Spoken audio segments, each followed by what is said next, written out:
Hello, Jack. Hello, Chad. So you guys found the message from Facebook, I believe. That's how you ended up here, or you just got the message here. Hello, Mika. I want to know how many people actually came from a Facebook message that I left. The only way I thought it would probably give you all a notice is if I go online, if I go live on Facebook, because then everybody gets a message. But if I just post it, nobody gets a message because I think Facebook just alerts you when I'm live, not when the post is on. So I hope it worked. Oh, Jack, you came on, from YouTube. Okay. But you see, I'm trying to reach the people on Facebook as well, so they will not miss the YouTube live. So that's why I went on Facebook for 2 minutes and told everyone that we'll have a live talk on YouTube and put the link there. I hope they'll see it and they come over. So I won't have to do it 2 times today. A little bit time is short, so I can't do YouTube and then Facebook for different audiences. I want everybody to come to YouTube so we can do it here. Now, Excalibur says, hello, Mehran. Damn, if I had to wait for yesterday's stream to upload to hear you laugh again. And as always, I got the notification telepathically. Oh, good. Good. Main YouTube nice. Okay. So chat also YouTube. Ah, Jack says, okay, so you got the message there. Mika says, YouTube notified me also. I subscribe to your channel. Good. Mika, remember that I have a Facebook page called Mind That Seeks Truth. The link is up there in the description of this video that I'm doing right here. So let's see if I can maybe I can also copy it here for you guys.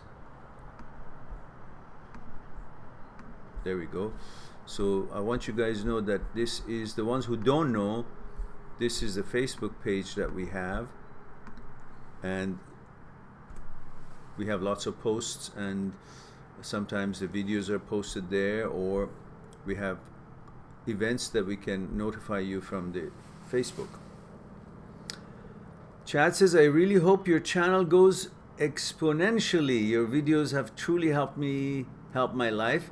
Thank you for what you do. I mean, it means a lot. I appreciate that, Chad. These comments are always good. What I want to ask you guys is to make your comments on YouTube as you usually do, and please do not forget to hit the like button on YouTube, because that helps again the algorithm, I guess, or the popularity and so on. That's how we can, I guess, one of the things that maybe subscribers forget that it can help us. If you like a video or you find the channel helpful, hit on the like and hit on the alert button so it will let you know when new things are uploaded, as I have an upload every day. And please do share the videos on your social media. Talk about it. Get the channel known that there is support available so we can reach more people. Beside all the one-on-one consultation, Skype consultation that I have, that you can go and book it on my channel, on my site, mindthatseekstruth.com. You can book a time and we can have a chat one-on-one. I do that all around the world. The books also have been very popular, especially ebooks are very inexpensive to acquire, which I highly recommend, the Me, My Psyche and I ebook. But beside all these activities and the live talks, I need you to share the videos that you like so people get to know about the channel. That's how we can grow. Otherwise, the rest of it is going to be very, ant speed. So, I know you guys have heard me talk about this, so hopefully others will do what you guys do. So, while we wait for others to join us, you can shoot a question in regards to your breakups, relationships, matters of thought, consciousness, fear, desire, and ego. These are what the channel is specializing and focusing on. And we use the forum of breakup and relationships in order to introduce the discipline of the thought and consciousness, fear, desire, and ego, and how they're interrelated, how they play a role in our day-to-day negotiation of life, and why is it that we feel the way we do, act or react the way we do in light of the things that happens in life. And it all has to do with our psyche, consciousness, thought, perception, and fears, ego, desire. So we got to learn all this. So I use the forum of the breakup and relationship because it has a lot to do with the feelings and thoughts and what we think of ourselves, in order to introduce this knowledge and share with you, so you can become your own analyst and you can help yourself at times of life, as every one of us need. We meet all kinds of people and situations in this life, and the way we perceive it and see it, and the way we can analyze it and see how it affects us and so on, is going to be detrimental in the way we can manage, because many of the situations or interactions in life are not the way that meets our standards and our way of thinking. But knowing about how it affects us, why it's that way, and being able to understand that, then we'll be free from the harm or the discomfort or the weirdness of whatever that interaction or situation may be. So this is to help us to know a little bit more about ourselves, how we are put together, and to be free from most of the discomfort or pain that we may experience or come to be confrontation with it in our daily life. So Mika says, I have to say, I know you create this channel for guys. Yes, that's right. But your logical explanations and the topics you covered via videos and ebooks have helped me a lot through a difficult breakup. Delighted to hear that, Mika. That is wonderful, and that is the whole intention of this channel. Yes, I did create this channel for boys, for men's point of view towards their girlfriends and the breakups that they have in relationship with the girl in their life. And then ladies seem to be interested in the topics and the way it was delivered, and they asked me to try to make it work for everyone, for them as well. So I asked them, please realize this channel is made for boys, because women have lots of other help from other women who understands them better. But if they are interested in the topics and discussions here, they can switch their roles. So if I'm talking about boy versus in his relationship with his girlfriend, you can change it to a girl in her relationship with her boyfriend, and just change the wordings, and then it will make sense. And it looks like it has. So regardless of what your relationship is and your situation or is, you would be able to understand the concept as it is the same in any relationship, as far as it has to do with human relationships.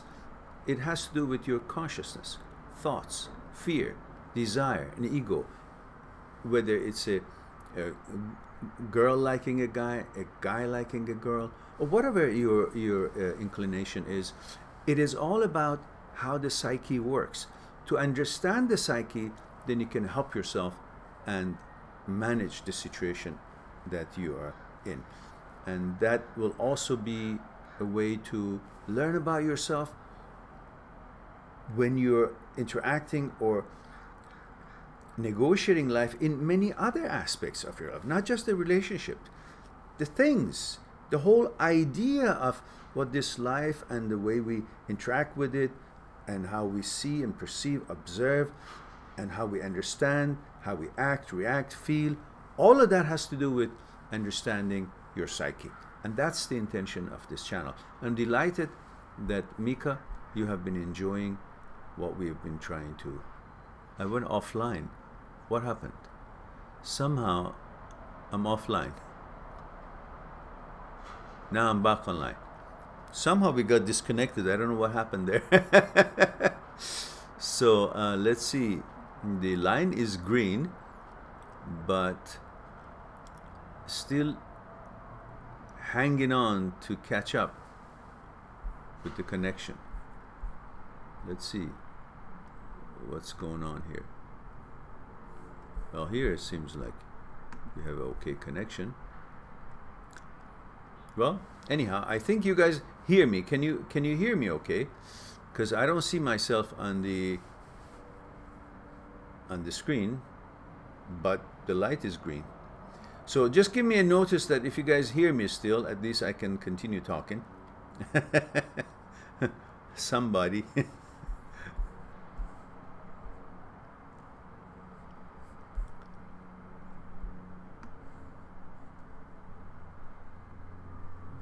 Okay. Oh, is it? That's funny. I can't see myself here, but as long as you guys are okay. Okay, so we go back to what Excalibur was saying. Excalibur said maybe someday a NASA employee will watch your video, Mehran, and will share the channel, not only here, but other planets. Yeah, okay. I'm sure other planets are speaking English.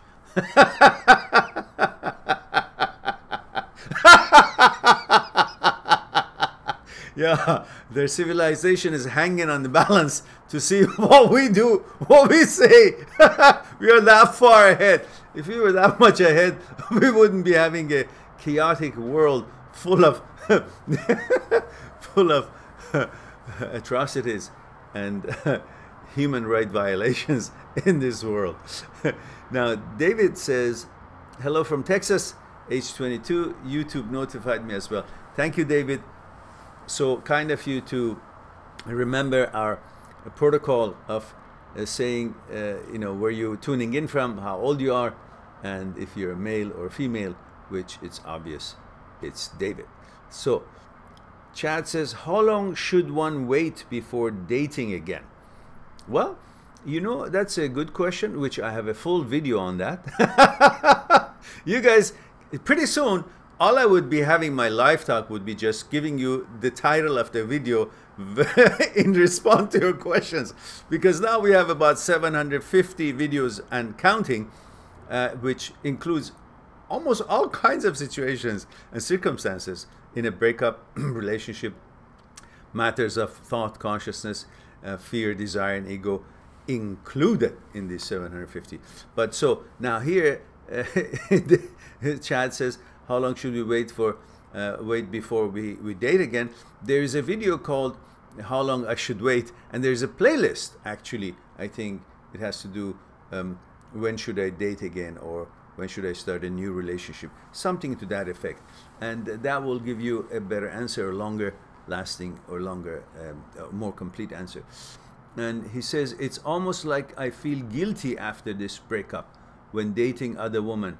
Like I want to beat my ex to find someone new so it doesn't hurt. I see. So you want to be in competition, like you will beat her in finding a new relationship.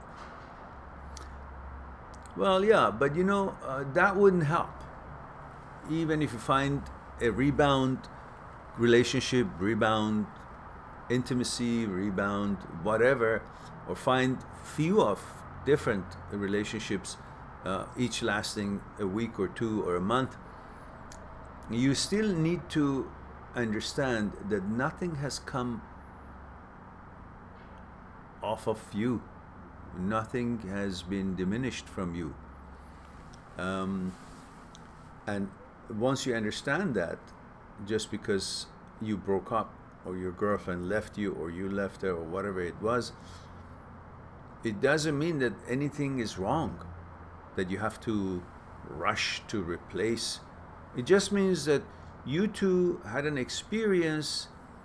You seem to like each other at the beginning, then later on differences in consciousness and experiences, understanding showed itself when the coating of excitement of the novelty of a relationship went away, and then you guys realized that this is not really working for one of you or both of you, and then you move on. The duration of the relationship, the experience ended, and that's what life is all about. We get to know and experience the relationship situations, and we learn from it, and we know how to deal with it, and we move on. It's an experience, that's all. Now guys, I still cannot see myself on the screen. Do you guys see me okay? Is the streaming still okay?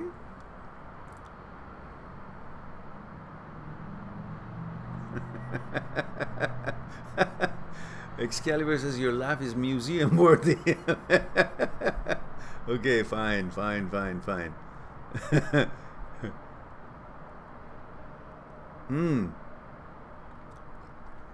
I wonder if you guys can. Video and audio is good. Oh, okay. So it's only me not seeing here. Video and audio is good. Okay, fair enough. All right. So let's go back to our questions here.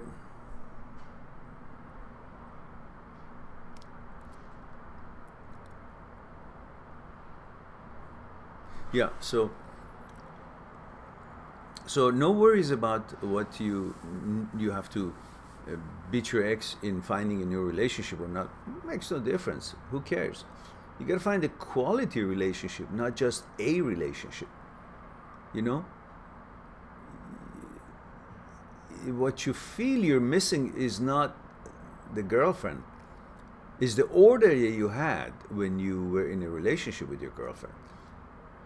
When you were single, different things you were doing, different ways you were starting your day and ending your day, different things in between you were doing, and they all had a certain sequence, a certain order of life.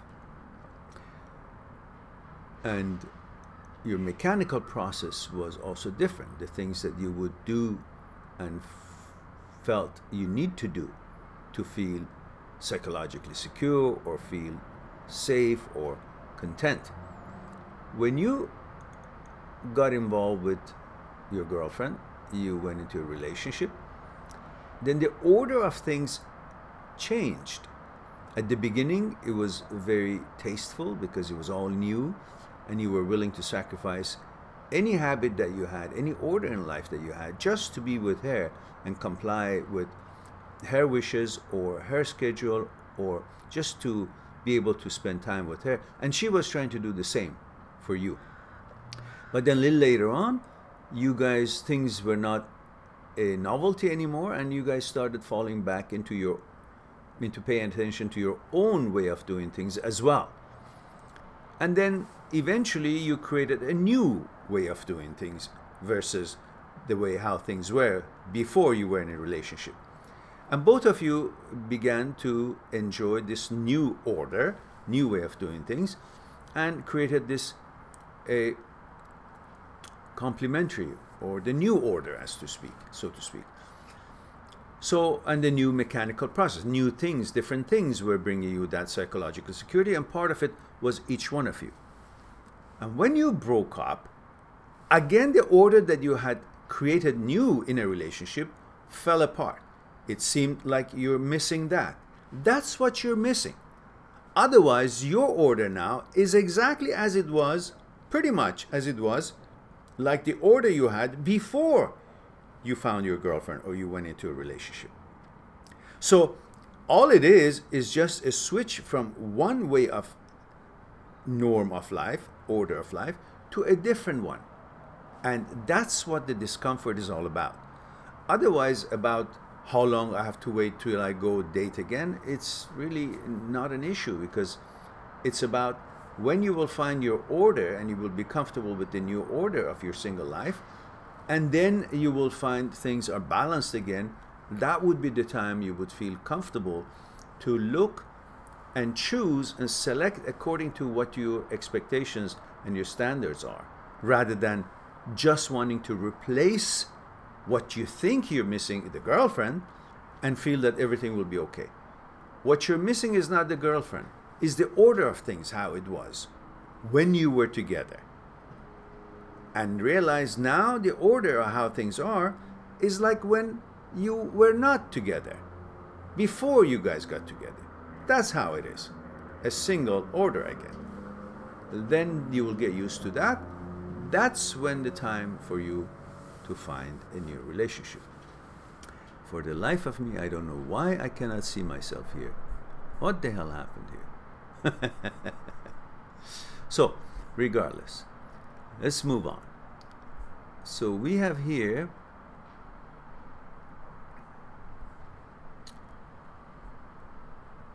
Sherry Granger. This is hello. Hello, Sherry. Don Diego, hello, dear. Pretty Sinha, hello, dear. And so, let's see. Sherry says, any wisdom on a loved one passing away? Again, first of all, I'm very sorry about this happening in your life.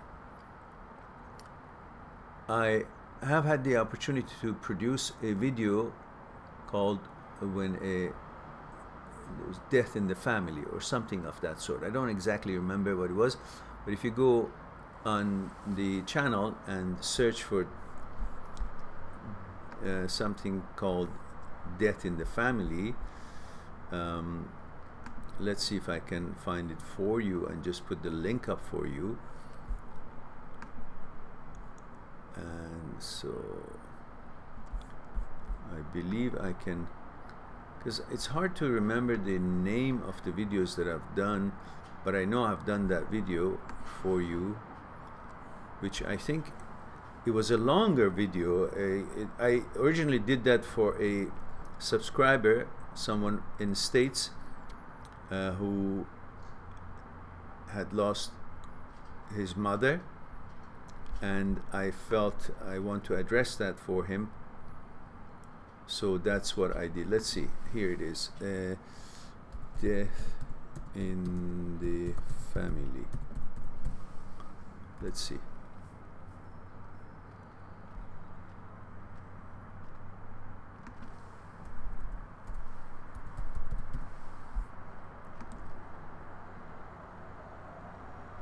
Okay, here it is. There we go.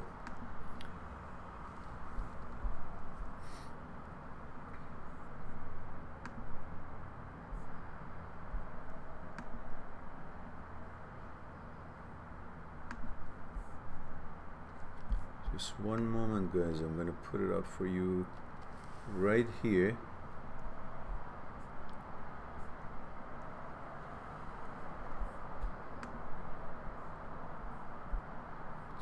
Something lagging here. I don't know what's going on.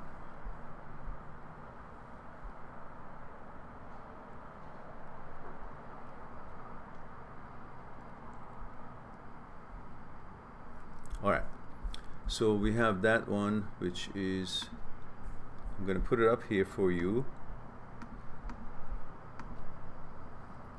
If you key in death in the family in the research, in the search, I don't know, did it come in? Yeah. You will get 3 videos. One of them is 9 minutes, a short one. One of them is part of a long live talk of 1 hour something, but only part of it. I think the 9-minute is in there. And the other one is about 30 minutes, which is the one I just sent a link for you. And that's the one that would be a little bit detailed in that. I hope that will be helpful. But let me get back to the questions that you said. How to let go and ease the pain of them being gone. Yeah, that, Sherry, I would suggest to you to watch that video, because that's a long discussion and it needs lots of elaboration and attention to that. It wouldn't be fair to just put a few words on such a big topic. So please do watch that one, and I think you will find it possibly helpful. And I have I think similar discussion on the Me, My Psyche and I book, which you may want to take a look if the video was not enough.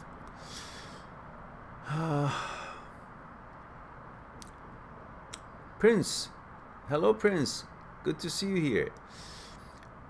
Tony Rodriguez, hello Tony. He says, hello Mehran, it is true that energy will always take the path of the least resistance. For example, electricity. It's the same for our emotions. When a breakup happens, we follow the least resistance. Why is it so hard to stop this and to change to do the things that are hard but will help us in the long run? For example, during breakup,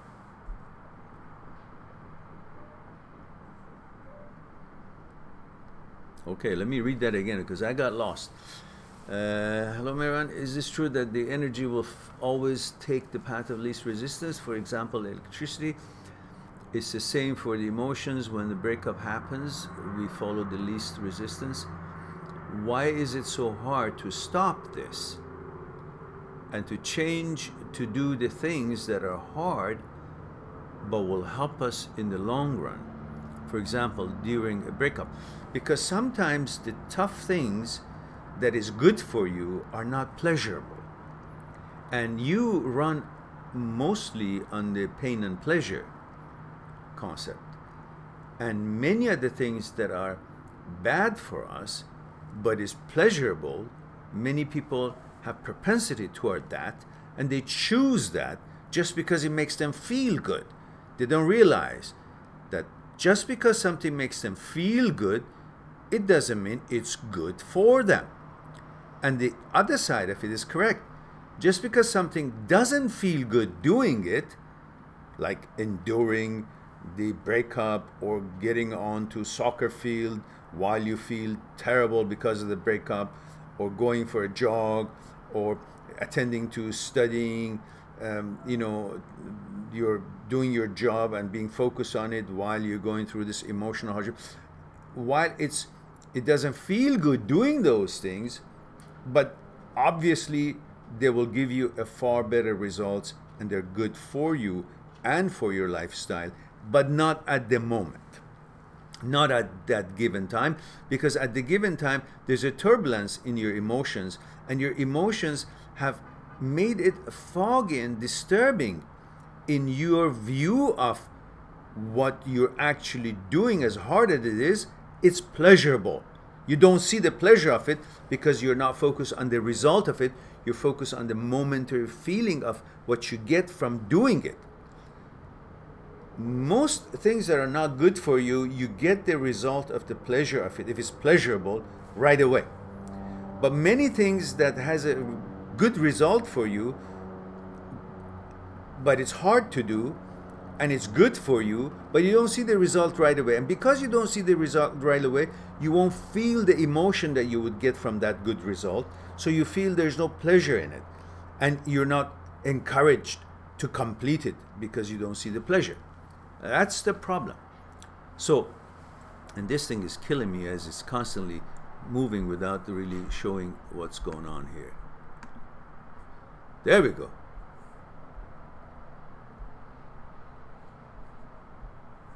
Finally, I can see myself. Is that, do you guys still see me? or did I mess it up? Guys, just let me know if you still see me or did I mess it, because I can see myself now, but I don't know if what I pushed has caused you guys not to see me. Just somebody give me a clue, if you will.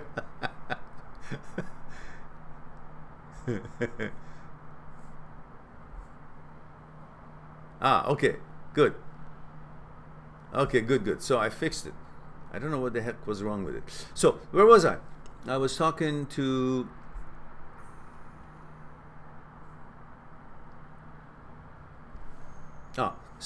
Tony about it. So what was the question?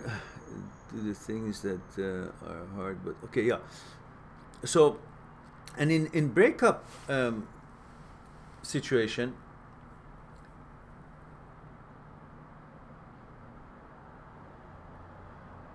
the residuals of your feelings, while having recognized what has happened and you have even accepted it, it happened and you saw it and you're clear that it happened.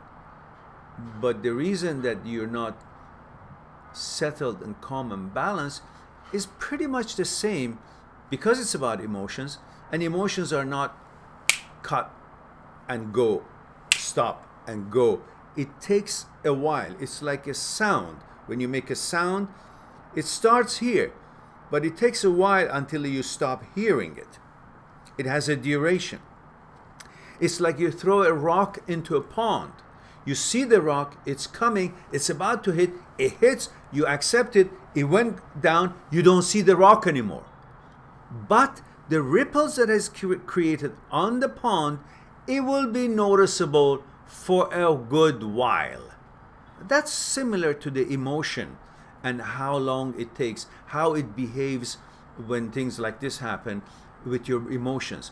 The breakup has happened, the breakup is ended, it's all done, but the emotion, the ripples, the disturbance that has been created because of the event of rock falling into the pond, of the breakup happening, has created that movement, waves, disturbance in the resonation of your energy, in your emotions, which you will feel it for a while until it dissipates, smaller and smaller and smaller and smaller, and the ripples are gone from the pond. That takes a bit of the time. It's not that it's not going away. Never make that mistake. It's just that it takes a duration for it to disappear. You know? It's like a stomach ache. It goes away. I don't know, you have to go to the bathroom and you go, but you're still wondering, is it going to come away? Is it going to come back? So that emotion is still, that worry, that anxiety is still there, but it will dissipate by itself. So be patient. Not everything good brings the result to you instantly. Sometimes you have to wait for it. But in the process, be damn sure that it will happen. It will be fine. And you will be free and you will be okay. It's just that the results are not instantaneous. I hope it was something for you to think about, Tony, and helpful. Sherry says, you see, okay, yeah, good, okay. And what else we have here? Mika says, the ex says to me recently, he changed for the better after the breakup. He's now a better man. He thanked me for helping him mature over the years, yet want nothing to do with me. I feel so used. Oh, so he broke it up? Mika, is that what you're saying? Why should you feel so used? If that's the case, there's so many people are benefiting from your efforts in life, your expressions and your effect on the society and community, just because you do what you do and they don't even know you. So are you supposed to think that you've been used because somebody else benefited from your efforts, or from the way you are, the way you act, the way you produced, whatever it is that you did in life? Many of us, and every one of us, just because we are alive, just because we come out of our home, just because we breathe and express our emotions and our intentions in one way or another, are benefited, because we're all connected. The whole world is benefited from everyone else's. The whole world is affected by everyone else's behavior, movements, actions, intentions, efforts, and activities. Some good and some bad. And in your case, and we're talking about the good ones, there are many people that benefit from you being alive and the things you do, the way you live, but you don't even know about it. So are you supposed to then think how many people in the world are using you, and you feel used every day because you've benefited so many people? One of these people was your ex, who happened to know you and benefited from your effects on the nature, on life, on the society, on the community you live in. So what? Nothing is come off of you. You're a rich source that is blessed in having capabilities to enlighten or help or make positive influences or effects on others or some others. Don't feel used. Be proud. And if the guy is not wise enough to continue relationship with you, that's his shortcomings, not you. You're not supposed to be waiting for the affirmation and confirmation of somebody by interacting with you in order to feel good about yourself. Who is he? Who died and left him in charge to give you your value by his attentions toward you or his affirmation towards you? He is looking for somebody else to affirm him, probably. He's not the source of affirmation that you say, oh, I'm so sad that he's not paying attention. Who gives a shit? Go on and find people who are qualified and worthy of getting to know you, interacting with you, and wise enough and tasteful enough to recognize a quality that you have, and then be more than happy to interact and share these qualities and enhance together whatever it is that you two can create. So forget about that. Don't think of people like the way you do. Nobody is all that. If you don't see it, if you don't appreciate you, then it's time to move on.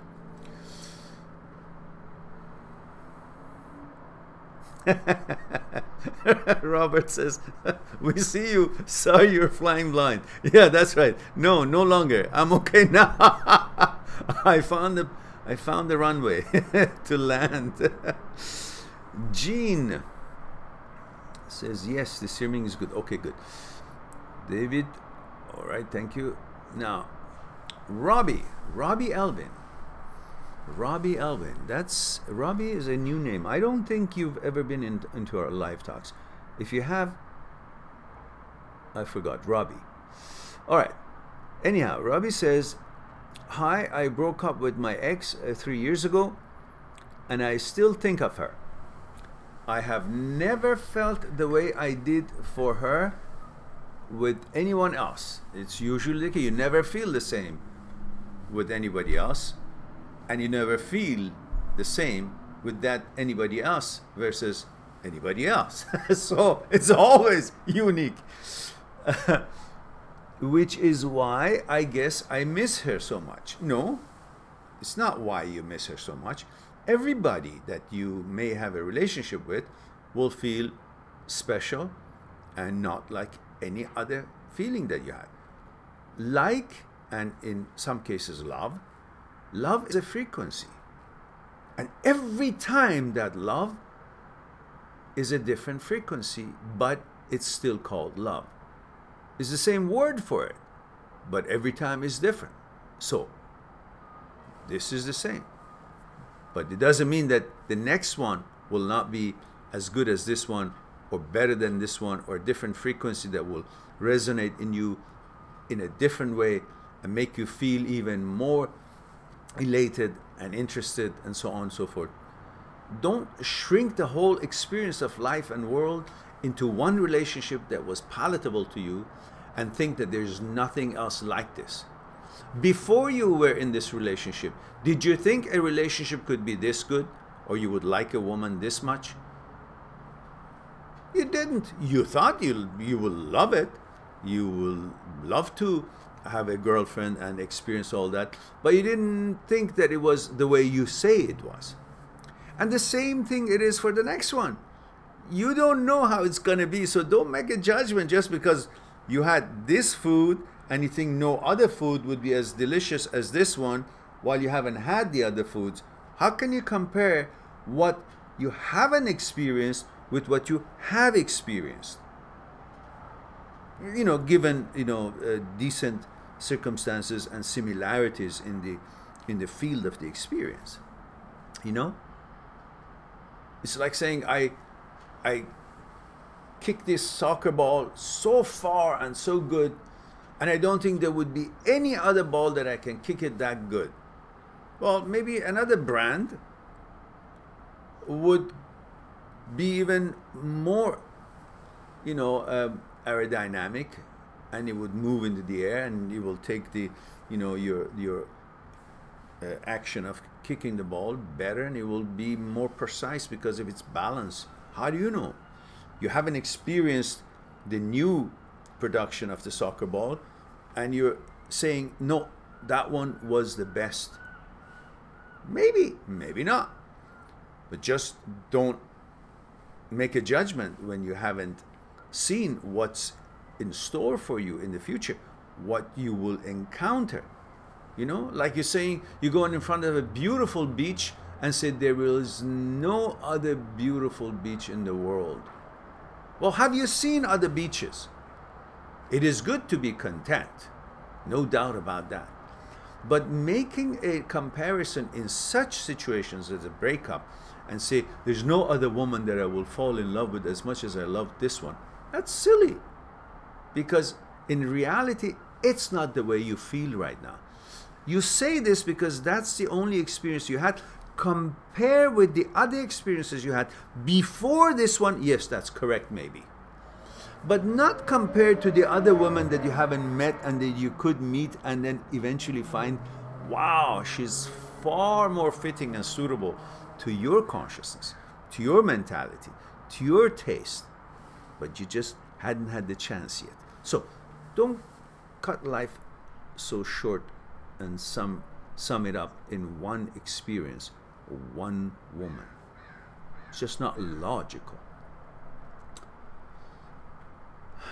And Robbie continues, she was very selfish. Why do I still miss her? And how do I get over these feelings? Well, sometimes when people are selfish, you tend to think that they're so, maybe something special about them because they seem to feel like they're so important. And it's a suggestion that they're making, and you buy into that suggestion. Instead, you quickly say, oh, she's an asshole, selfish, or a person is an asshole who's that selfish to, in daily life, you know, in everything, like, I don't know, food you want to have or things you want to do or whatever it is.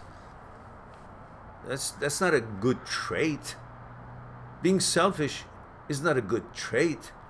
Everybody is selfish to a certain healthy level. That is preservation, giving yourself the priorities while you're not hurting or jeopardizing the enjoyment of other people around you who are friends, or you know, they love you, or you know,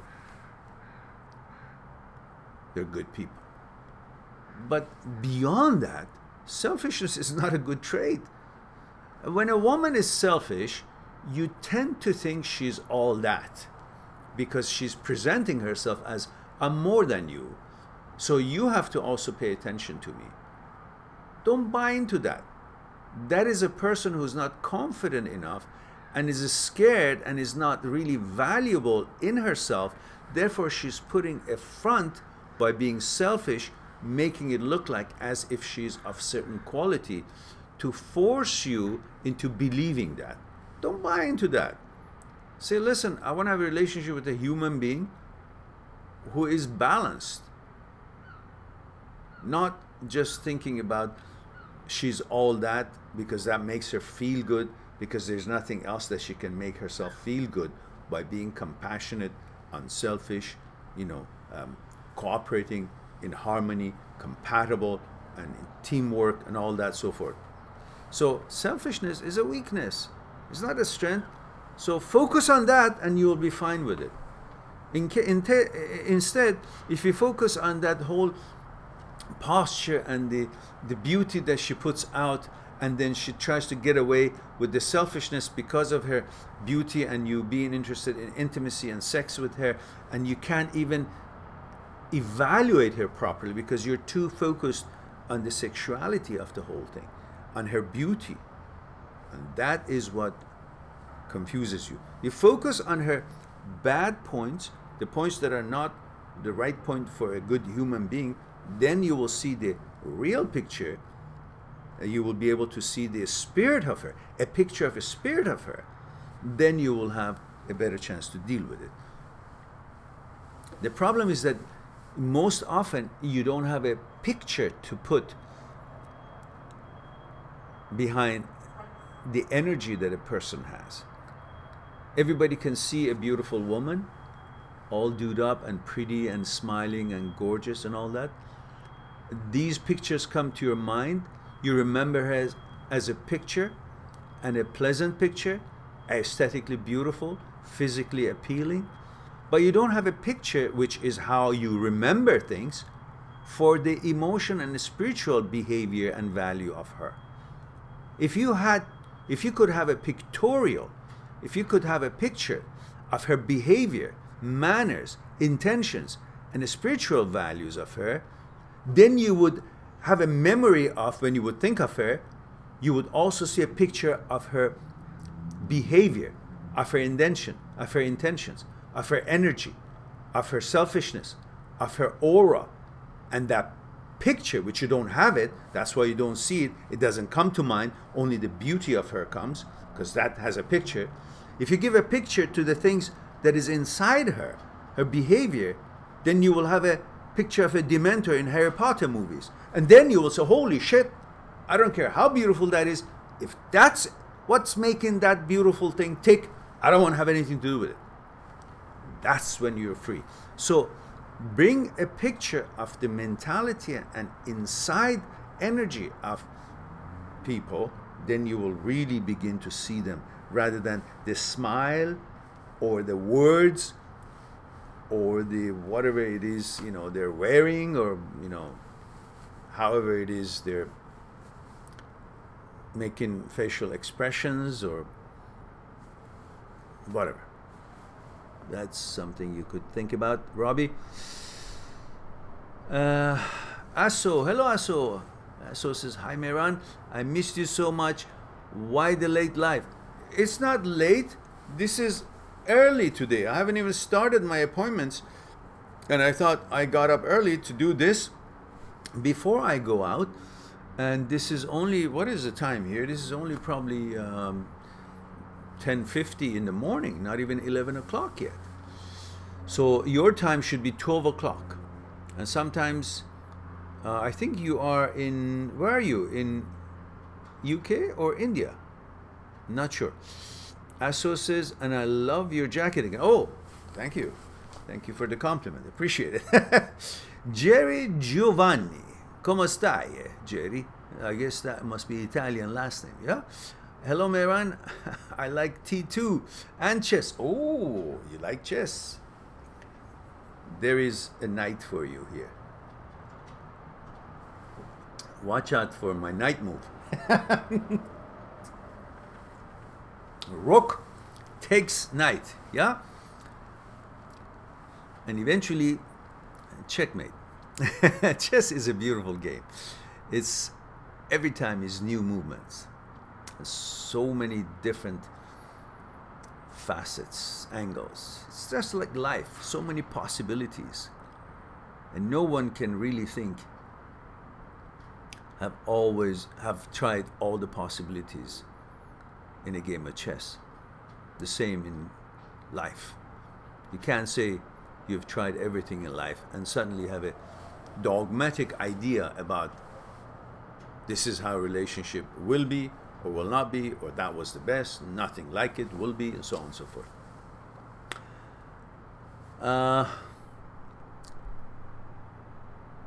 Aso says about NASA money. Okay, talking about Excalibur.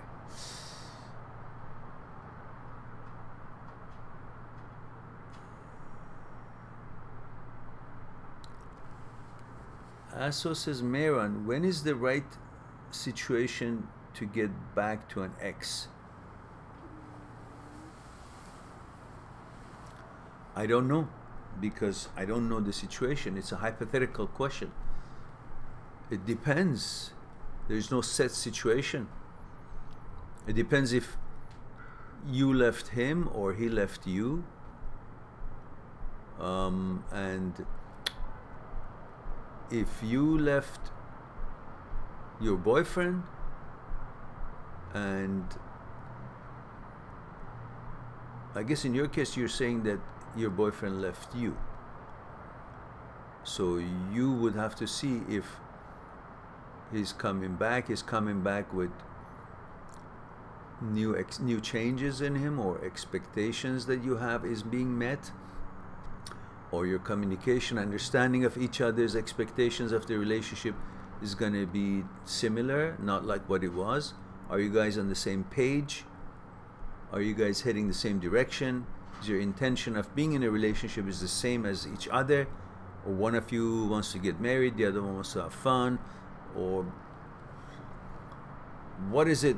What is the criteria? That's important. Everybody can, see a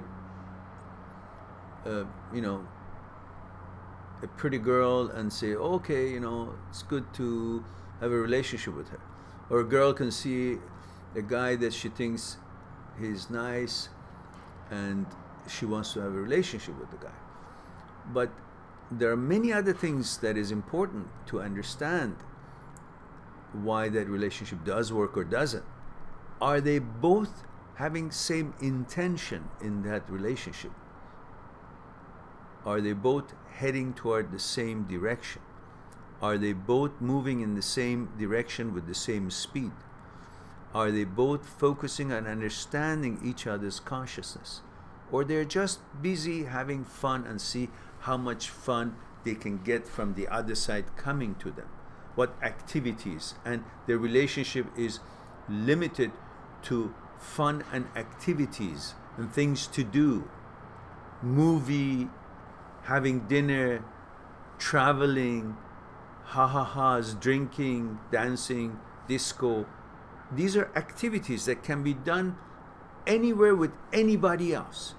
That's not what's going to keep the relationship together. That's not where the bonding takes place. Some of the bonding takes place in the things that you guys have in common with.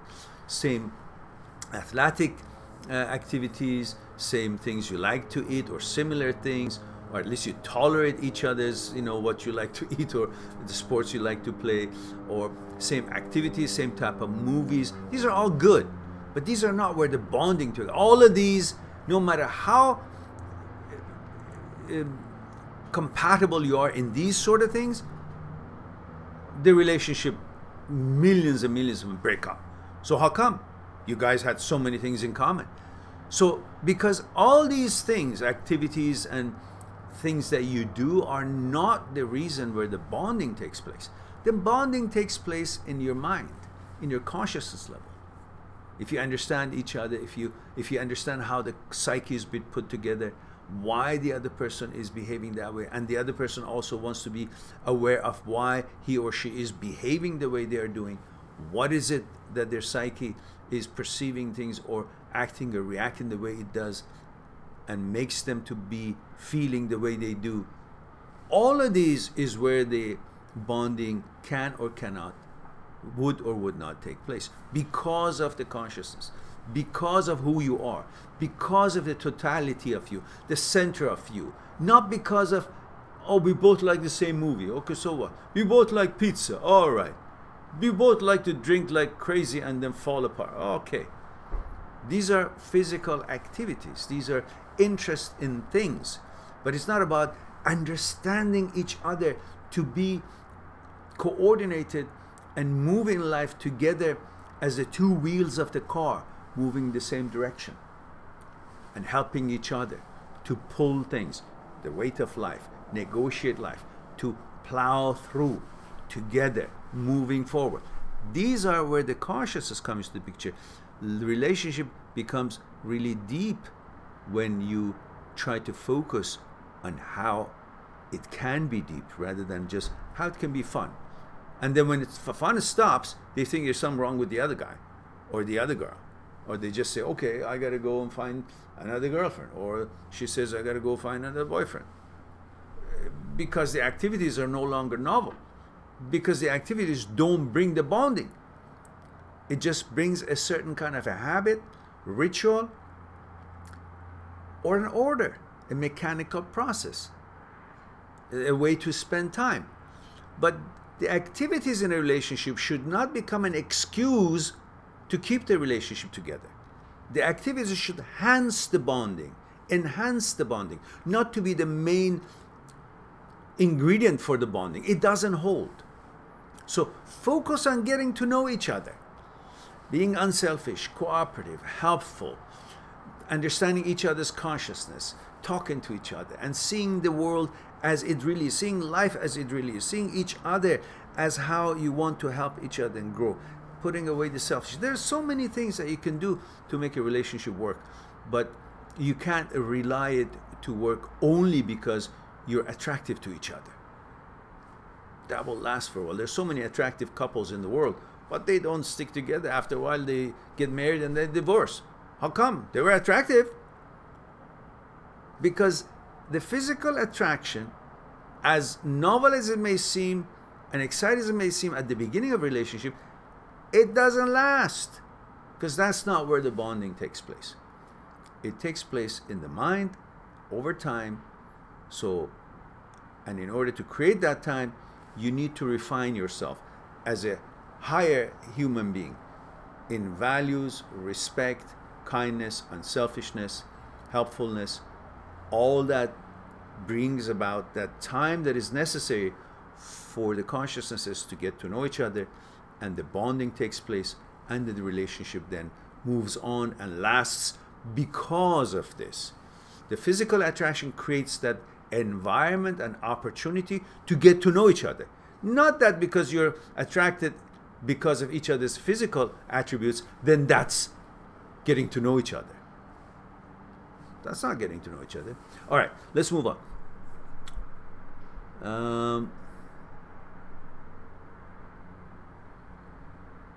Sherry says, thank you for the link. My pleasure, Sherry. I hope you will enjoy it.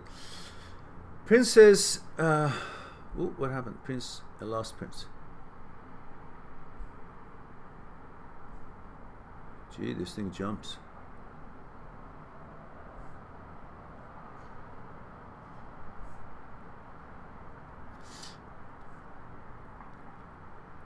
Prince says, sir, can you elaborate what you mentioned about meditation in your book, especially page 206? The weight of the object is naturally on its underside, focused at its lowest point. Didn't get this. Well, it's very simple. The weight of all objects are naturally underside. Simply means, if you have an object, let me find an object. Let's say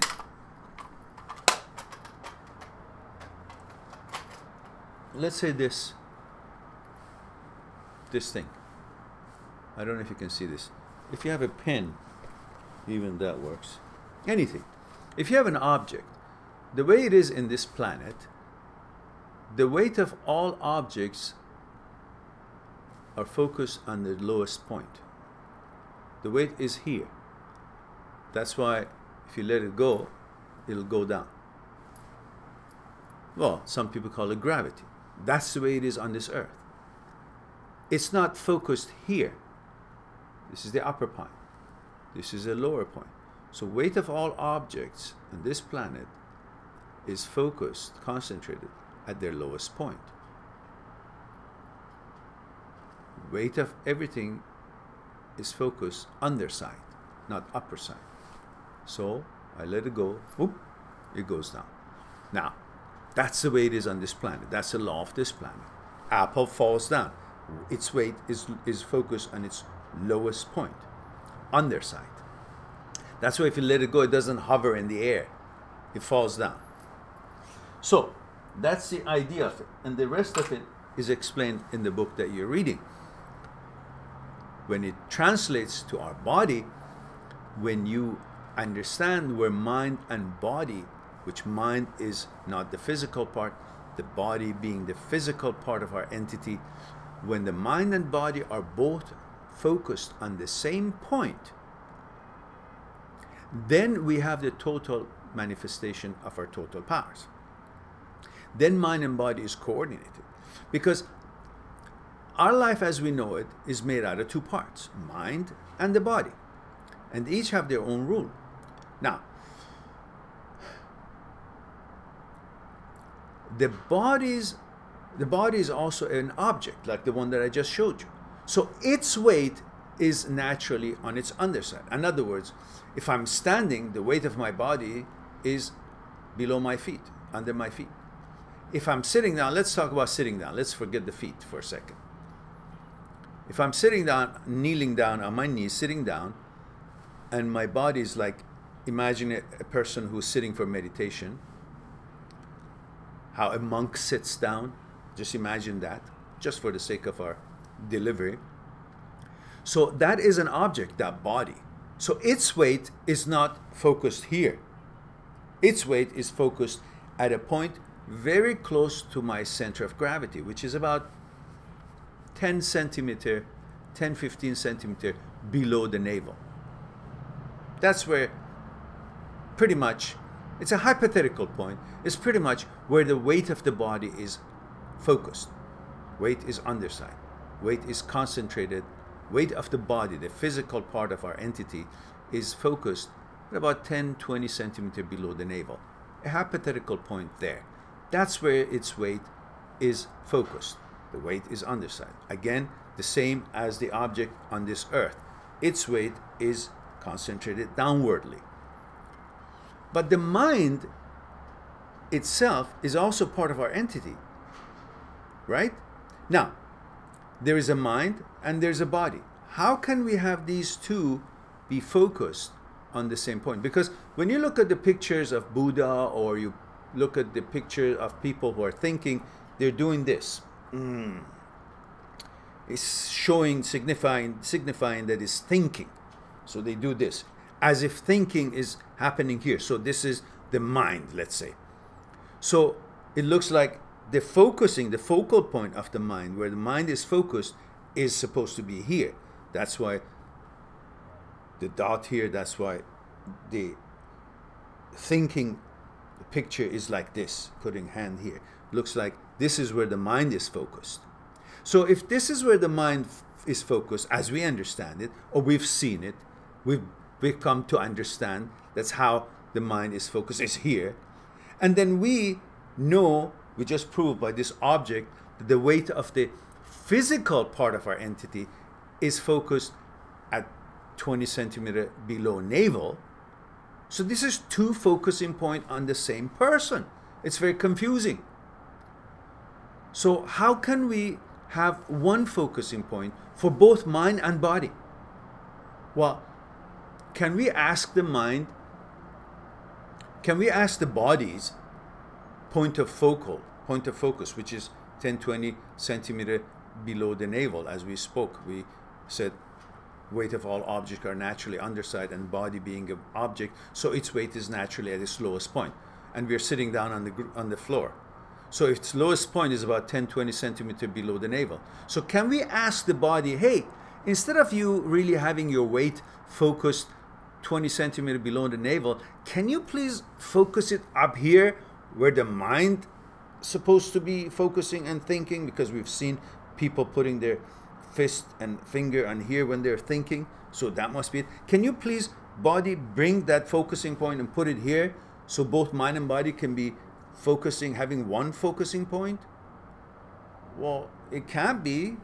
It cannot, because that's the law of this earth. Weight of all objects are downwardly. But can we ask our mind to change its way, its place of focusing, so to speak? Can we ask our mind to, instead of putting its thoughts thinking here, can we ask our mind to pay focus and attention and think where the body's weight is focused, 20 centimeters lower the abdomen, like where the body's weight is feeling to be? Well, I guess we can, because the mind can think anywhere. The mind can think tip of my fingertips. The mind then can think tip of that tree, top of that tree. The mind can think at my tooth. So my mind can think anywhere, go anywhere. So yeah, that seems easy. I can ask my mind to think where my body's weight is fallen, is focused. That little point 20 centimeters below the navel. So now I have my mind thinking at that point, and my body is also focused its weight on that same small point, 20 centimeters lower the abdomen. Now I seem to have my mind not flying away. My mind is thinking about that point, and my body naturally has its weight in that point. So I have one single point where my mind and body both are focused. That's when the magic happens. If it was a studio that I could show you and I had a little help of someone to help me, I can show you amazing things happens when that happens. But because I don't, I ask you to go to my YouTube channel, which you are now, and watch a video that called Unliftable Body, or Power of Mind, or The End of Fear. Let me see if I can find that link for you guys, because I think once you see that, you will see what happens, why we need to have one focusing point for both mind and body, not each having separate focusing point to concentrate. Once we have this understanding and develop that point to be a natural default state of our being, then we become stronger in everything, in our studying, because the mind is no longer flying around. It has a place in the body, like any other parts of our body has a place. Our finger has a place here in our body. Our wrist has a place in our body. Our head, ears, nose, everything has a place in our body. But our mind doesn't. It's all over the place. We need to give it home. And the home is where I just talked to you about. Now, that is explained in detail in Me, My Psyche, and I, the book. And you will enjoy learning about this, what I'm talking to you about, in detail. And you will become more powerful in whatever else it is. Sporting activities, is it tennis, golf, soccer, football, whatever it is, because your mind and body, you have trained it to be unified, coordinated, move as one. You will become faster in running. You will become more focused in learning your studies, more focused in whatever you want to do, and more capable in athletic activities.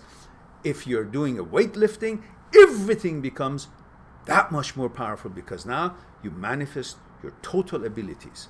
And that's why it is important to learn how mind and body become coordinated. Now, let me see if I can find this will. Okay, Unliftable body. I'm not sure what the name was.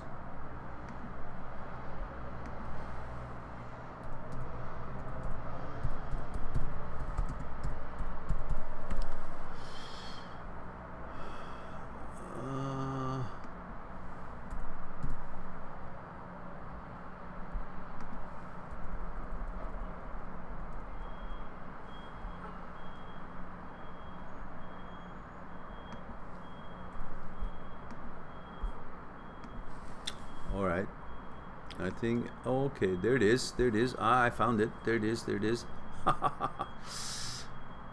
That's UN-liftable body. That's funny how it came to be.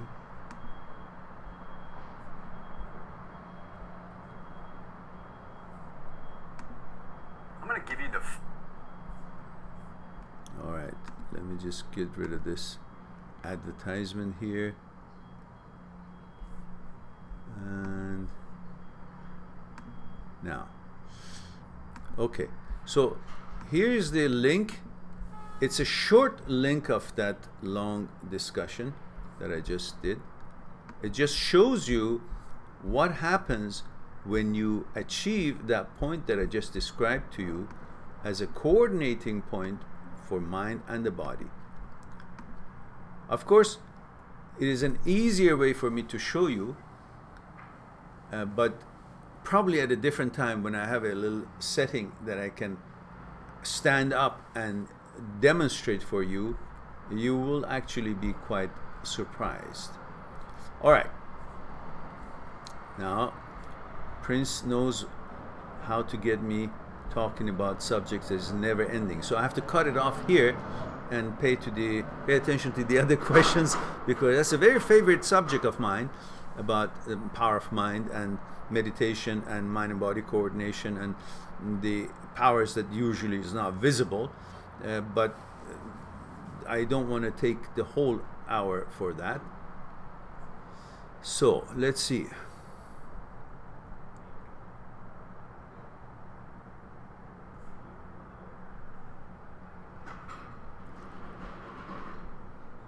So I hope, Prince, that is going to be helpful. This a lot more than you answered, but this topic is quite sensitive about when I touch one corner of it, and because I haven't discussed it with you guys before, I have to go deep into the background and bring you back and then address the question, because it's an elaborate discussion. Otherwise, it sounds like a hocus pocus. I wish I would have the situation to show it to you, but that video that I just put up will help you to see the amazing thing that happens when mind and body both is coordinated. So, Paisin says, "Sir, how can I defeat the persisting obsessive thoughts about my ex, the good memories? I've been keeping myself busy, doing positive activities, but still feel terrible. I wish for the pain to end." Well, why do you consider the pain, Paisin? Why pain? It is a good memory, right? The pain is because you don't have it. The memory has no pain. The fact that you're comparing how it was with what it is and what could have been, that's where the pain and discomfort, anxiety, and so on is created.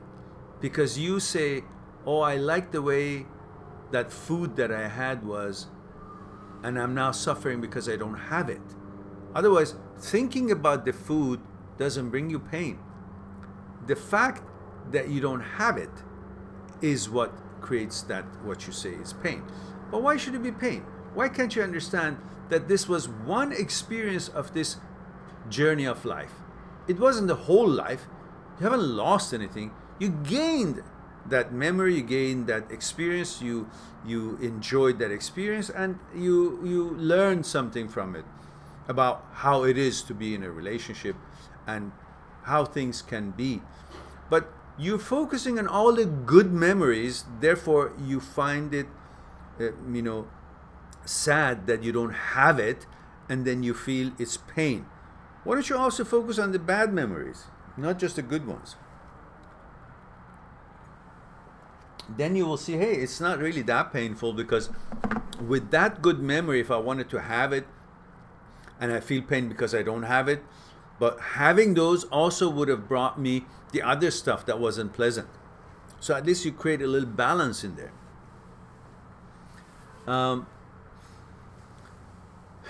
Keeping busy and all that is just covering it up.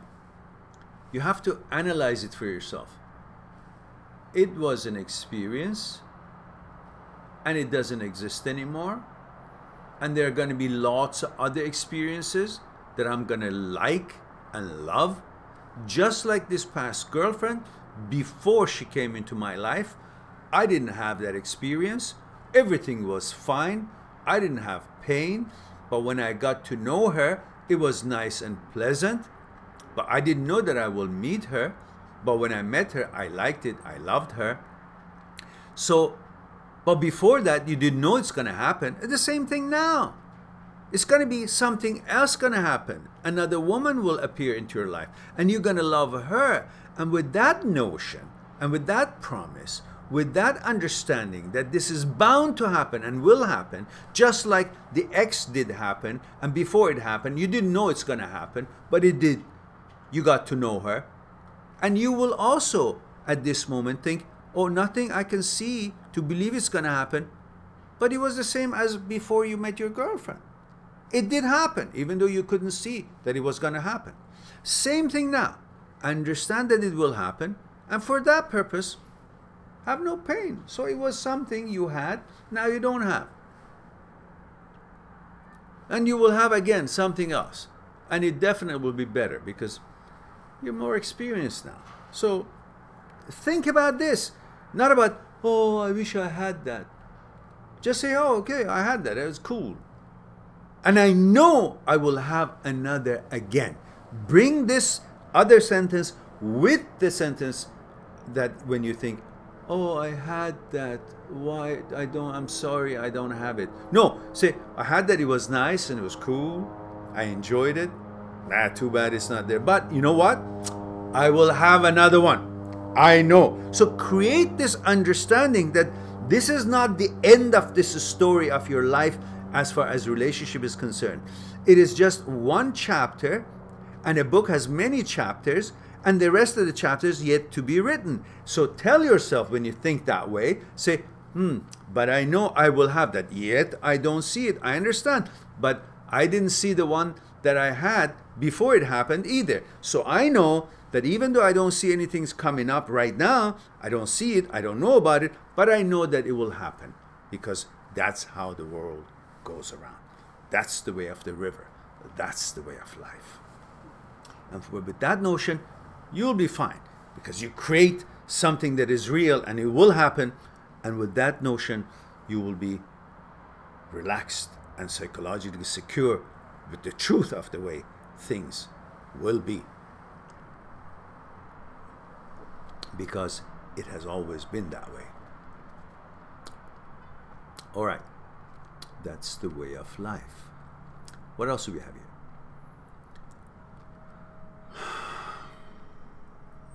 Batur says, hi everyone. El Hajj says, does sex make a girl fall in love?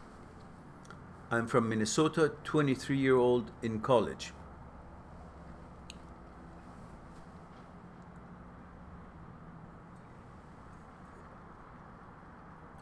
I'm not sure. Different girls, different understanding, and different importance, and different notions, and different effects they will feel or have in their mind, and different values they have for that sex. Some girls, no, they just have sex, like some guys have sex, and but some other girls, they feel it's very important, and they're already in love before they have sex, and that's the way they are. So different people in different way. There is no way to know if it's always the same in every case.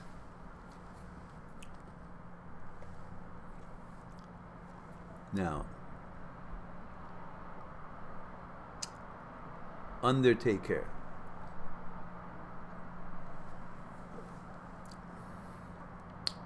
We should have tea drinking contest instead of alcohol. Different teas on shots. What do you say, Mr. Mehran?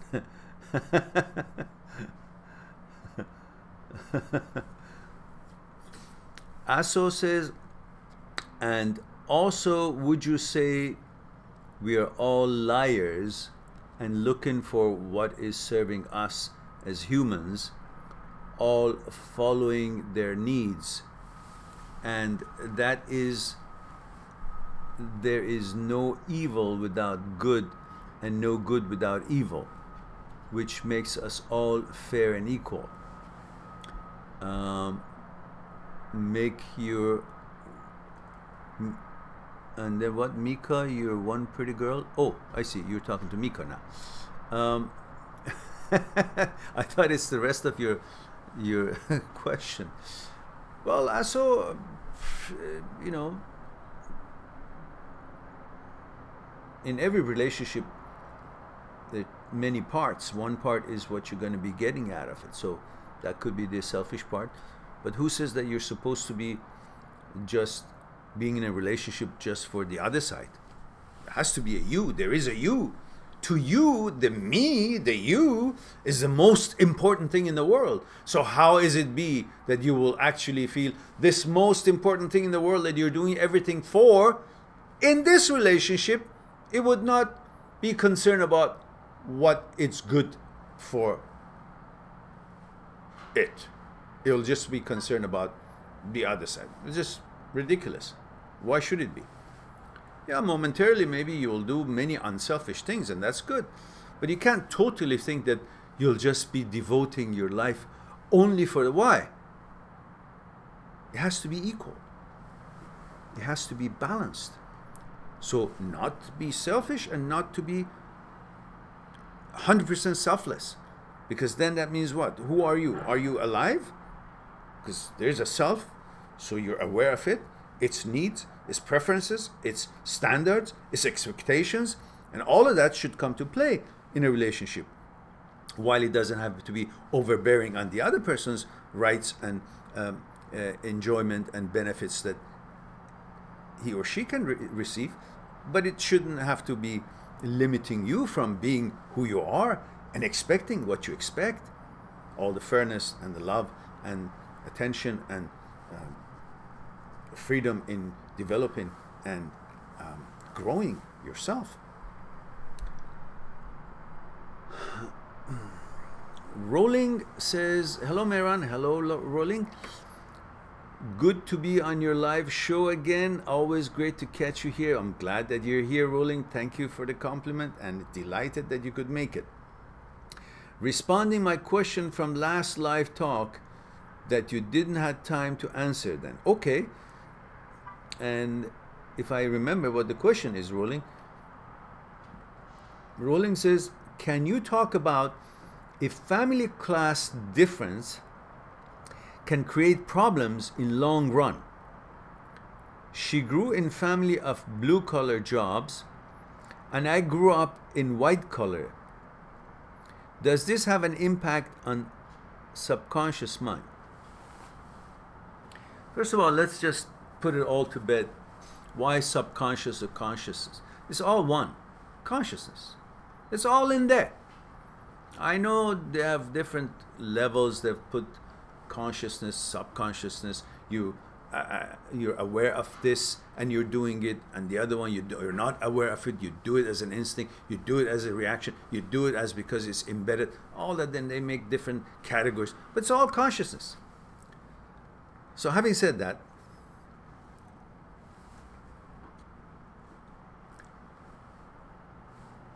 well, let's see. Is it the white collar and blue collar are marrying or getting together, sleeping with each other? Are you actually thinking, hey, you who were raised in white collar family or blue collar family, I'm going to have intimacy with a blue collar family girl or white collar family girl. Is that what you're thinking? Or you're thinking about the emotions you have for this woman, for this love of yours, the bonding that you've had with the existence of this human being. And getting to know her has been through understanding her mind, her consciousness. Getting to know each other through understanding each other's consciousness. The consciousness doesn't have blue color or white color or whatever the hell their parents have been engaged to make ends meet. It has to do with your social education and value for humanity, value for compassion, value to understand what value love has, building a life has, building a family has, building a relationship has.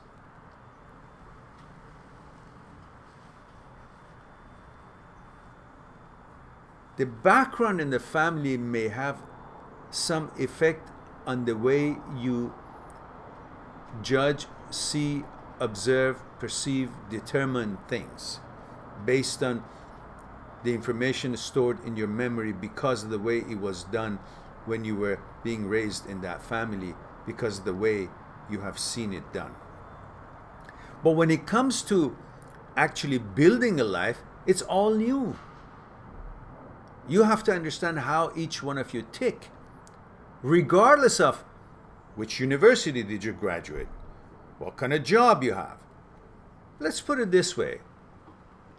You bring me a lion, a cub, that we train this cub so educated as far as being able to tell numbers. When you show a card, it says, you know, rose 2 times, or a dog, you know, barks 2 times for the number 2, and show a card having written number 5 on it, barks or roars, depending which animal we're talking about, 5 times, and then does tricks and be able to recognize this from that, this color from that color, chooses different things, listens to, you know, to what the command you put in, and distinguishes between doing this or not doing that. And then bring another cub or another dog which has not have gone through this training. So let's say these two would then look like 2 different class of animals, right? 2 different class of lion or 2 different class of dogs. But when you go out of the picture and the 2 are interacting, they're interacting on their consciousness, their not humanity, their animality, their instinct, their desires for security, their fears, their trust, the need to eat, they need to stop to eat, they need to run, they need to interact, fool around, play around. And this interaction between this educated lion or dog and the non-educated lion or dog, it will be the same if you bring another educated lion or dog here. Or if you bring another not educated dog or lion to play along and interact with this other non-educated dog or lion. They will all be on the same level of interaction based on trust, fear, understanding, psychological security, bring security to each other, needs, playing around, eating, all that, compassion, care, viciousness, violence, behavior. So where did this education between these animals that we just talked about, or skills, came into picture when they were interacting? Only when we come into the picture. So between you and her, there will be only you and her, your consciousness, her consciousness, your unselfishness, hers, cooperation, love and care, attention, needs. That's all is there, and compassion, which every human, regardless of blue color, white color, red color, whatever color, they will have that in their arsenal of personality to use or not to use. It's their decision. It has nothing to do with they have lost it or have gained it because they come from white or blue color background or whatnot. But when it becomes different is when the blue color or the white color family come in with their perception of they're the greater or they're better or they're not. All those values that they bring in, and these two now seem to feel they have to choose a side in order to show allegiance to the family that they were raised in or not. Well, there's a happy medium. Everybody forget about every fucking thing that you guys want to pretend you are and just be a human being. Compassionate, with human values. Respect, love, and trust. Value of every one of us is the same. It is only determined by our actions and the way we interact and way we affect and influence the other members of the society in a positive way or negative way. That's all. I don't care if you are a surgeon or you're a lawyer or you're an aerospace engineer or you're a bus driver or you're a teacher or you're a pilot or you're a janitor. Every one of you can be an asshole and every one of you can be a nobleman. How many lawyers and surgeons and doctors we have that they beat their wives? They come from white color, as white as it goes, that they're thieves, that they're pedophiles, that they're perverts, that they're dishonest, that they're assholes.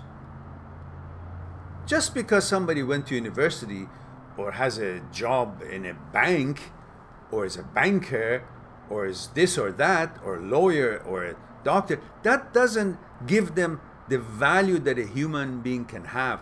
That's not the limit of it. That has nothing to do with it. I've known hundreds of people with 1/1,000,000th of the money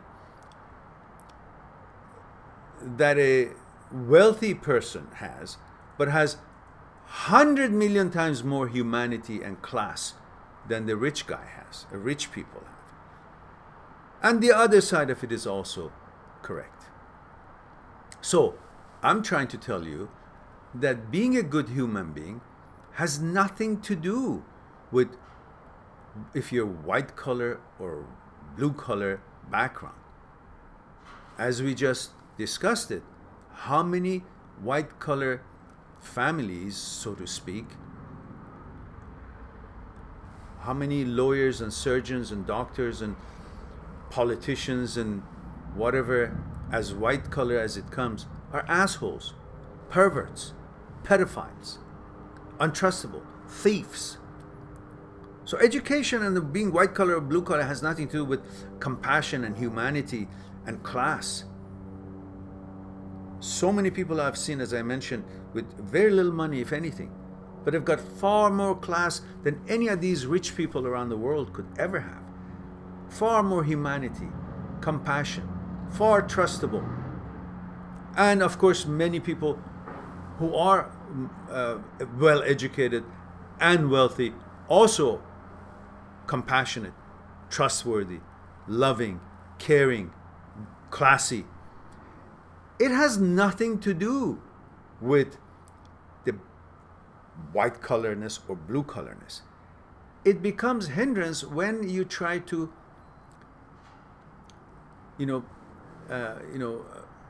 find allegiance with one of them and use that as separating factor between you two. Forget about all of that shit. Create your own rules. See how humanely you treat each other, how unselfish you are, how you can trust each other, how you can build this new culture between the two of you.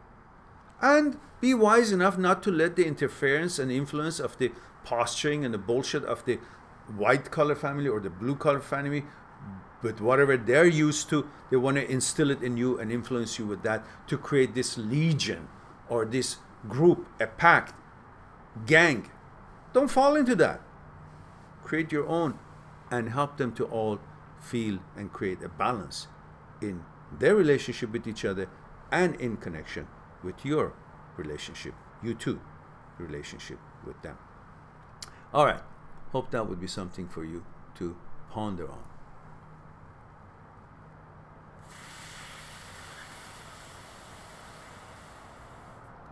And Rowling says this is also related intercultural, interfaith relationship. Also, there is differences in our socio-economic conditions. I'm a male 32 from South Asia but live in US. Yeah, you can create all kinds of differences between you and somebody else based on your money and this and that, so forth. But at the end of it, it all comes to humanity, how you treat each other. It has nothing to do. If you're kind to her and she's decent to understand, if she's kind to you and you're decent to understand, you will have a fine time.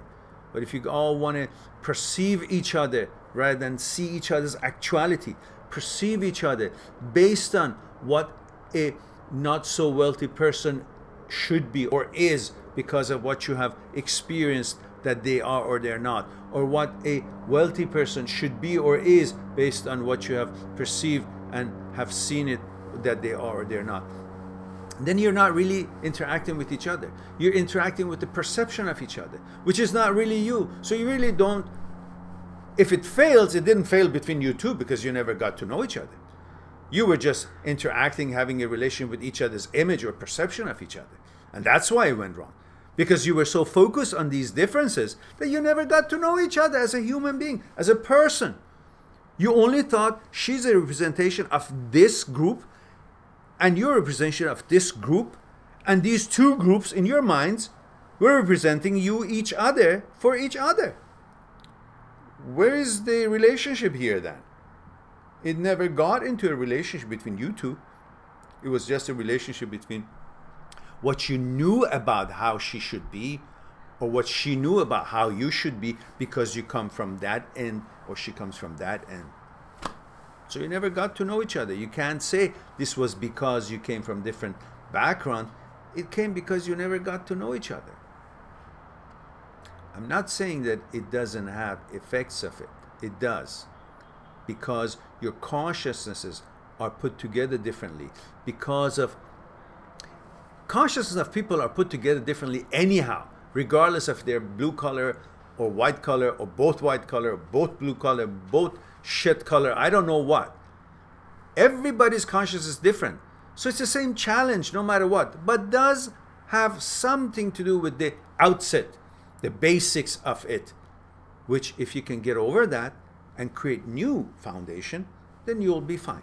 Otherwise, if you want to count on she's this because she comes from here, then I'm this because I come from here, then you're always having a relationship between the image of you with the image of her you have in your mind, and she has a relationship between her own image of herself in her mind because of her background and the image she has of you in her mind. These images are having relationships, not you two. And that's where the problem comes. Now, let me get on with the next question. I hope that would be a beginning stage for you to ponder this further. Abhi says, hello Mehran, I missed this episode. So hoping to see it as soon as you post it. Yes, it will be posted. I usually post them immediately on my there's a on my site mind@6truth.com. If you become a member of the VIP, all these live talks immediately are uploaded on Live Talk 2016. That's the name of the playlist, and they're locked until it opens up, uploaded on their turn, on their schedule. But for the Live Talk 2016, it quickly is uploaded. Because I have cues. Every day I have different videos, and I can't upload these as I talk. It just goes in their cues. Aso says, who gives a shit about the exes? Right, Mehran? That's right. Aso says, Mehran, you watch Harry Potter? Of course I did. I've missed the last couple. I haven't had the chance, but I will eventually watch that too.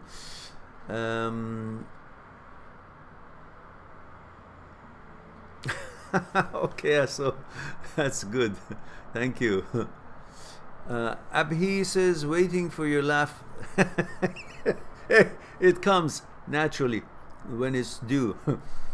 Carl Fernandez says, hello Mehran. Hello Carl. Oh, Carlo. Thank you so much for your advice, wisdom, and sharing your knowledge. Many thanks and positivity towards you and everyone here. Thank you, Carlo. Appreciate you joining us.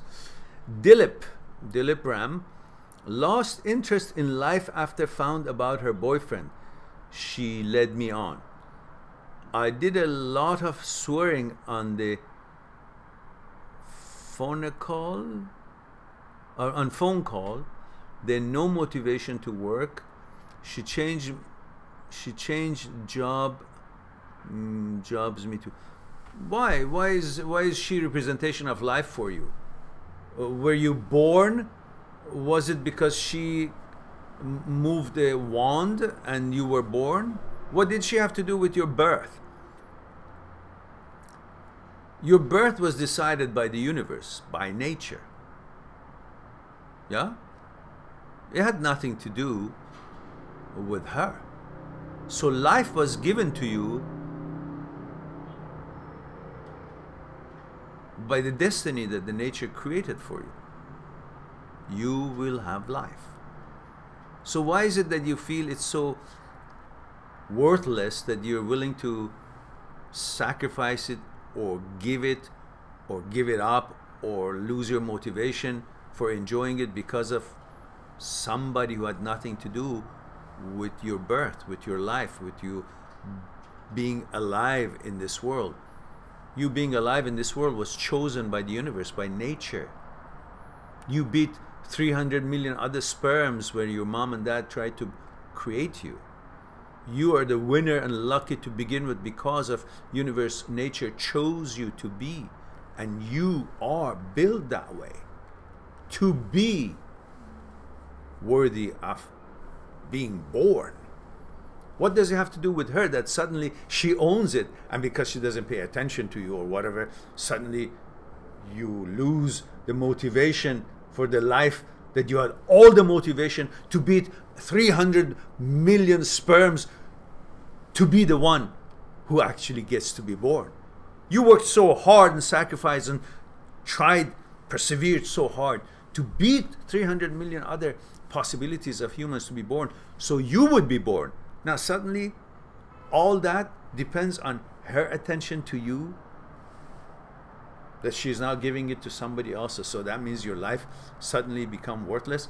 Well, it was worth it before you met her, so why is it that it changed its value after you met her, and just because she wants something else? If somebody ate apple and likes apple and then changed and said, no, I don't like apple now, I want oranges or something else, that doesn't take anything away from the apple value. The apple is still apple. She doesn't like it, doesn't change the apple. So why is it that you think because she doesn't want to be with you, it can change you? You're still you. The same person that she liked, the same person that many other people like, the same person that you liked yourself, the same person that was born with all so much perseverance and effort you put into it and beat 300 million other possibilities that could have been born instead of you. You're the same person. Nothing changes you. Go on, find another woman. Who cares about what she likes? Who died and left her in charge to put your value on you? Go. It's all in your mind. It's a thought. Don't pay attention to thought. Thought is stupid. Thought is only that. Thought. thought is not an actuality. The problem is when you think of something, you think that's the actuality. Why? Because it's very simple. We don't recognize and understand. Our consciousness is pretty much acting like a virtual reality goggle. You know these goggles that are made, that you put on, virtual reality goggles, and you see a game or a movie and your total attention is in it and you can't see anything beyond the frame of the goggle, what goggle has for you to see. There's nothing else outside because it's closed in. So your eyes cannot see from its corners anything outside of the frame of the goggle. So you think your whole attention is on that movie and you think that movie is the world. That's why you become afraid or you react to scenes of the movie the way you do, because that includes the entirety of what you experience, what you can see. Now your consciousness is playing the same way. It's like the virtual reality goggle, because that's what all the information, what your consciousness has been formed, all the thing that you think the world is all about is in you, because your thoughts are functioning through, are roaming around through your consciousness and are growing and being born from your consciousness, from your memory. That's why you think that's the whole world.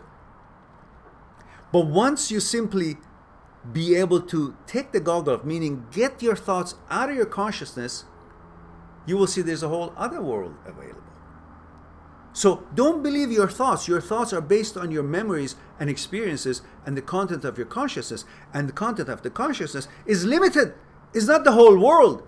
It's only a fragment of what life has to offer. But you only see it because you can't see anything else. Your thoughts cannot bring thinking from anywhere else outside your consciousness. It's only limited to what's in your consciousness. And therefore, whatever it comes, you think that's true, that's actual, that's factual. That's all there can be. And you believe it. And then you react to it. Then you lose interest. You become interested. You lose interest. You lose encouragement. You lose motivation. Or you gain motivation. Based on this limited information that your thought is roaming around and thinks it's the whole entirety of the world and life. And the actuality. But it's all memory. All dead things. And there's a lot more out there. Outside of your consciousness. So open your eyes, take the goggle off, and understand that your thoughts are only limited and they're just thoughts, not actuality. Sure. So don't think that she can give you value just because you had intimacy with her and you felt good and now you don't have it. Therefore, that's the end of the value and the possibilities of life out there. Open up. Life is bigger than that. Now, let's move on. Guys, so many good questions we have here, but we need to end it soon. I gotta go through it faster. Okay, Aso, we pass you up because we already answered one of your questions, so let's be fair to the others.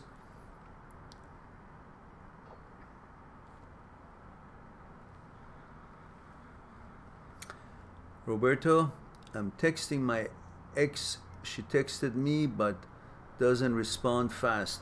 I asked if she still wants to try and she said yes. Should I just give her space? Yes. Let her be. Don't text her anymore. She said yes, she wants to try it again, so let her call you back or text you or whatever.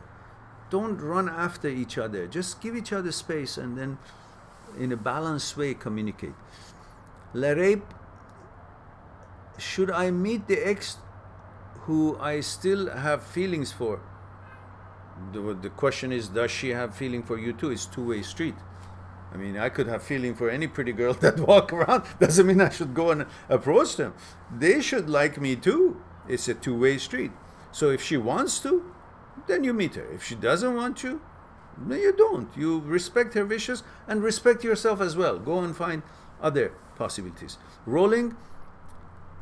It says, Robert, good to see. Okay, you're talking to Robert. Okay.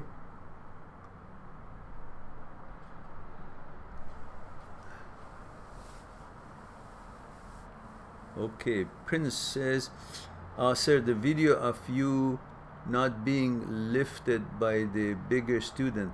That was cool. Yes, yes, thank you. Okay, good. Rolling and rolling again.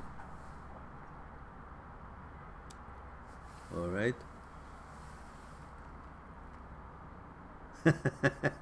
Yeah, rolling. Have a cup of tea. That's right. I miss my tea. This thing is a little bit too sour. Excalibur. Okay, Mehran. I didn't ask a real question in a long time, so here we go. Are you kidding me?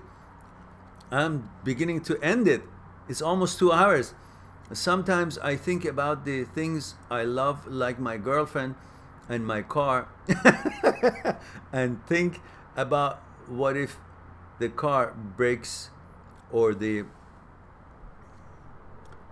relationship fails, and it really puts a dent on my day, or at least a few hours. Well, yeah, but you know, look, I use the same analogy you use. If your car breaks down, what do? You fix it. If it doesn't get fixed, well, you sell it, or you go on and get another one, right? You're not going to stop life. Well, why is it that suddenly, you know, your girlfriend doesn't like you, wants to go with somebody else, and or, you know, you guys don't hit it off anymore, and you break up? Why does it have to stop the whole life? It's one experience, one vehicle, one relationship. It doesn't work out, so it's healthy to leave it if it doesn't work out. Why does it have to push it? It can't be by force. If it's not compatible, leave it and hope for another relationship for both of you and wish each other well. Simple. Okay, now guys, it looks like that we have, did we? No? Good to see you, Mehran. Carpe Diem says, good to see you. YouTube works better today. Yes, it does. It did give me a couple of hints here in the slowdown, but it was okay. Carpe Diem says, thank you for being here. Thank you for being here. I appreciate you giving time and joining us. I really like your wisdom and analogies you give. Thank you. I appreciate it very much. Please do, guys, remember, I need you guys to give more exposure to the channel, promote it, show it, talk about the site, mindthatseekstruth.com. Go in there, help your friends to know about it, you know, put it on social media if you can, talk about the channel and, you know, the books and things, and get this channel moving by promoting it, getting more subscribers so we can dedicate more time, we do bigger things and hopefully reach more people. Piscine says, I'm a girl. Sir, okay. Hello, Piscine. But thank you so much for answering my question. Oh, did I think that you were a boy when I was responding? Sorry about that. That's why I need you guys to tell me where you're tuning in, how old you are, and if you're a man or a woman. That helps me out when I'm addressing your question. I'll try to counter them with the bad memories. It was an abusive relationship after all. Okay, then now you know what to do. Good. Now, Stian says, hello from Norway. Oh, Norway, what a beautiful country. I heard a lot about it. Very civilized. Have been depressed since my breakup in January. Oh, that's normal. You have to be depressed. If you're not depressed, then you're not a human being. So, welcome to the human race. We get depressed from things that happens sometimes. I miss my ex-girlfriend, he says, so much. Well, naturally, you miss her because you have been together, and it was the symbol of psychological security for you, not her, the relationship, and not the relationship, part of the relationship. Which part? The intimacy part. Because a human being, every man, especially every man and woman too, but we're talking about you now, in life they're always been attacked by their peers and friends and compared, put down, or if they're working at some job, their boss is putting them down or being rude or not, you know, giving them enough, I don't know, benefits of the company, bonuses, money, or being not respected as much and being put down on different occasions and dealing with that, different dealing with the other one. However it is, thinking about the economic situations, the economic challenges, thinking about all the other challenges and responsibilities they have. They're constantly bombarded with all kinds of things that makes them feel insecure, and they're always in search of bringing about tranquility, security, psychological security. And the time that that all comes together is when they're having sex, when they're having intimacy. At the time of climax is the time that nothing matters. Nothing even comes to mind. No bills, no economic difficulties, no responsibilities, no differences, no echelons in society, no reactions of the members of the society or anything and anything. There is no awareness of you, the me, the whole center of you, the whole of you. The consciousness shuts down. Nothing exists. You become not aware of anything. You become aware of nothing. You and the universe itself all together become one, and at the same time become nothing. And you will have no awareness of yourself, your needs, your existence, or any problems of any kind whatsoever. That's the moment that you cherish. And that moment, you're conditioned to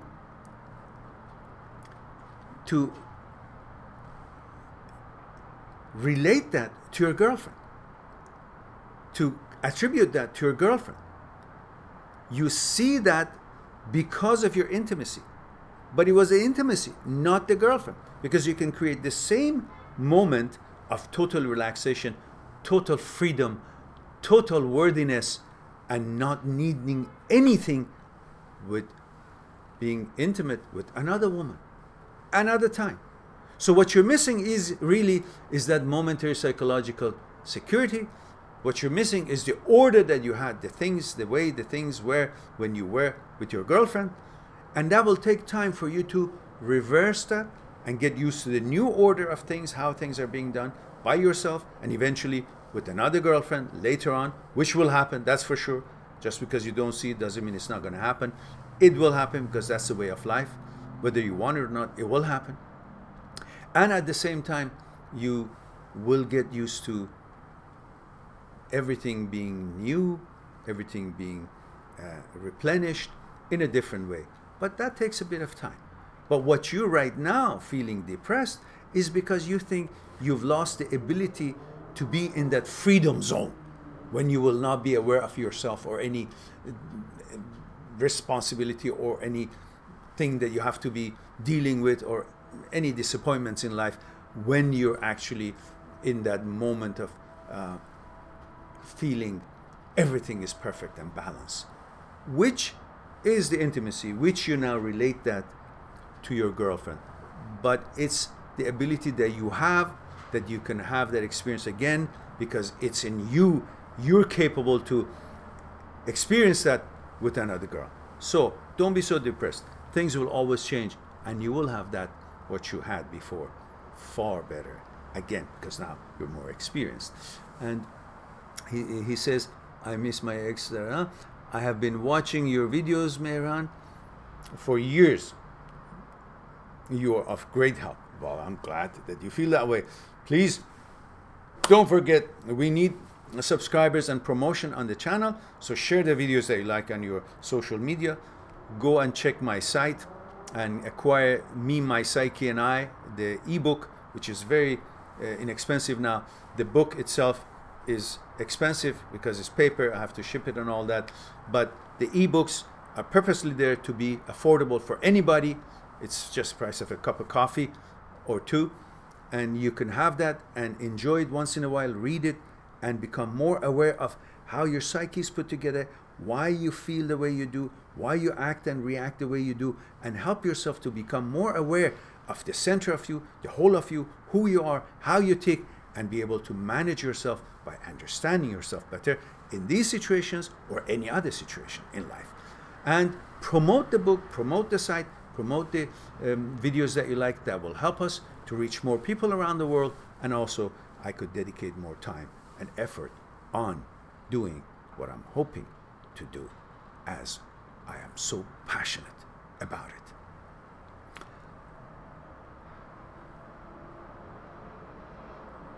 So Sundar says, so glad you're back.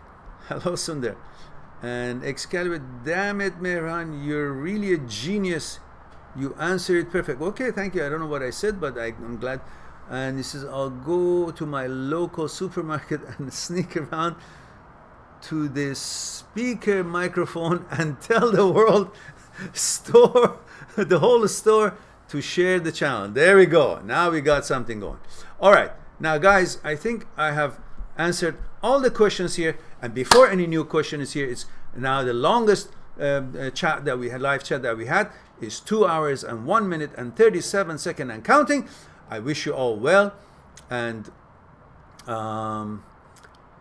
Paisin says, I'm 32 from Philippines. I'll promote your YouTube channel, Facebook page, and website to my friends. Thank you. I appreciate that. Stian says, thank you for your answer. My pleasure. Okay, guys, thank you very much for being here. I appreciate you sharing the time with me, and I love you all. Be good to yourself and to the others, and take good care of yourself to the others, and I'll talk to you soon, and thank you again. Bye for now.